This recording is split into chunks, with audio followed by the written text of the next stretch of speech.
Throughout the history, many travelers, explorers, and conquerors pulled towards India. But what is about India that drew them in?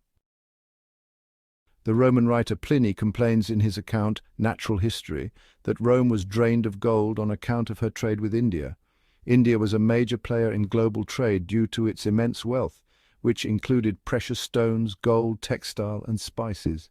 The promise of riches drew many invaders and traders. The abundance of natural resources and the prosperity of Indian kingdoms made it a prime target for conquest and trade. Roman society had a strong demand for Indian luxury items such as spices, silk, precious stones, and other exotic goods. This demand led to a significant outflow of gold from Rome to India. The wealth of Indian temples and cities was often remarked upon by foreign travelers. Edward Terry, chaplain to Sir Thomas Roe, described the Temple of Nagakot as most richly set forth, both scaled and paved with plate of pure gold. India's strategic location along major trade routes, including the Silk Road and maritime routes, facilitated extensive trade with Europe, the Middle East, and Southeast Asia. Indian spices, textiles, and other goods were highly prized in international markets, attracting merchants and explorers. Vasco da Gama's first voyage to India yielded immense profits, with the spices and goods he brought back selling for about 60 times the expedition's cost. Also, India's advancements in various fields, including medicine, metallurgy, and architecture, were of great interest to foreign scholars.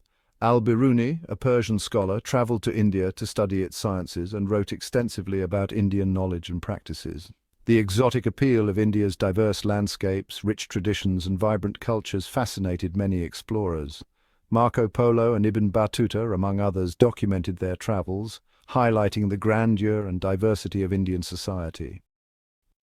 Later, the allure of India's riches ultimately led to its subjugation.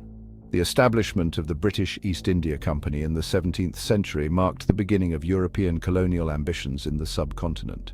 The company, initially formed for trade, gradually expanded its influence, exploiting internal conflicts and leveraging its military superiority. This culminated in the establishment of British colonial rule, marking a tragic chapter in India's long and illustrious history.